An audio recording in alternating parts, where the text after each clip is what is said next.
Today we're going to browse around inside the Buzzby app to get an idea of what it's about.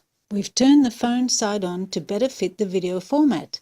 It looks a bit funny on the home screen, but once we get into Buzzby, it will rotate nicely. You can see that the app has 3 tabs, and I'm going to work my way through them. The Options tab has a lot of buttons to give us an overall picture of the rules that have been set up for controlling Buzzby.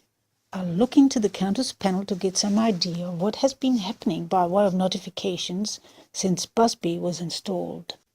After the app name, the next column is the total number of notifications since Buzzby first started. The next column also counts notifications but resets daily, so you can see that we have had 13 notifications from Twitter since midnight.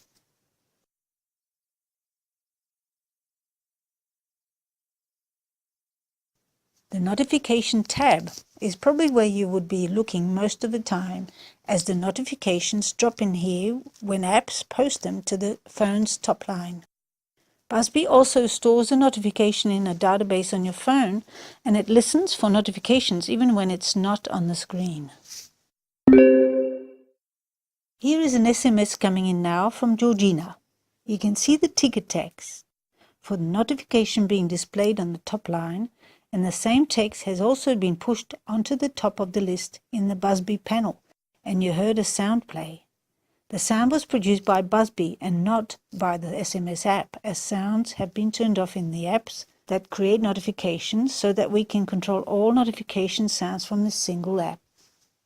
In fact, the sound Buzzby played is reserved especially for notifications from Georgina, whether they are emails, SMSs, Facebook messages, and so on.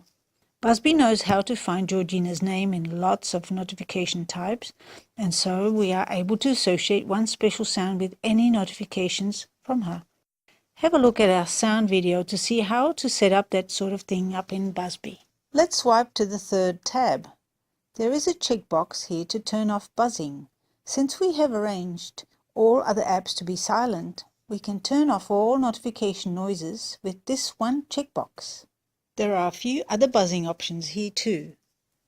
The sound that came out when the SMS arrived was a special sound, but if you don't want to set up a special sound, Buzzby uses a default sound from here. Of course, you can select that default sound. You can have a Bluetooth band buzz your wrist when a notification happens, for example. But that's described in another video. But let's get back to the notification tab again. Each notification takes a row in the list, and the list is organized from the most recent notification at the top downwards to the oldest. Of course, there are ways of selecting the period of time that we look at, but normally you can let Buzzby keep moving a window of time along so that the latest notification is always visible at the top. There is a lot of information in a notification, and just a little of it is shown here, like the icon for the app that produced the notification, the time the notification arrived, the app name, and the ticker text which you can see squished in the 3rd column. You can find out more by tapping on the notification. Let's do that.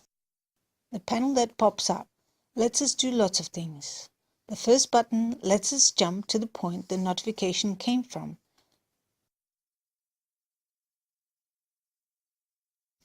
Let's do that here with the SMS notification. When we are done, sometimes we can just back out, but here we need to go to the home screen and start Buzzby again. Let's move back in time a bit to another notification.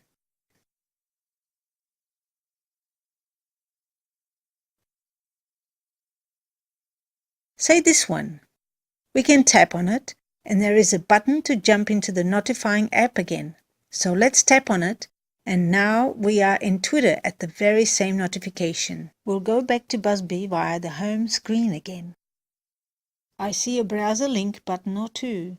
These are available if the ticker text contains a browser link.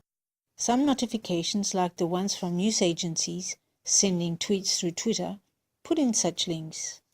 If Buzzby finds a link in the ticket text, it adds a button to the pop-up panel to let you fire up the browser and go to the link in one hit. Let's try that link here.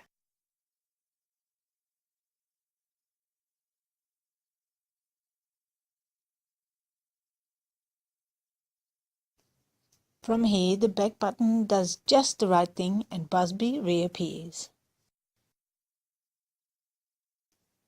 The browser links are in the ticket text, so no matter how old the notification is, you can still use it.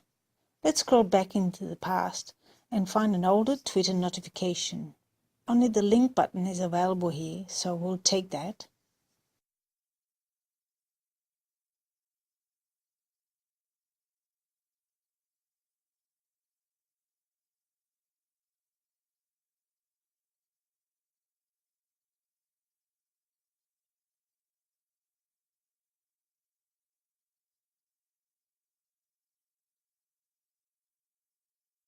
And now back again, we'll go to the top of the list and look at another summary panel.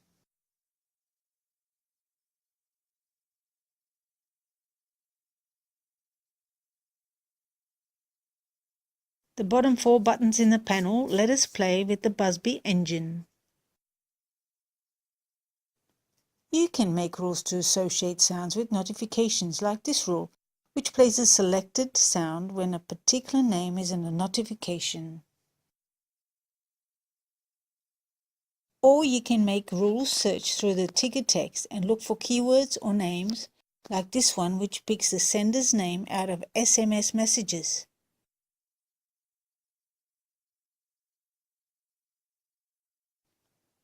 You can stop particular notifications from buzzing at all, or make them disappear from the list to reduce clutter. In other videos, we will show you how you can make rules and how they are used.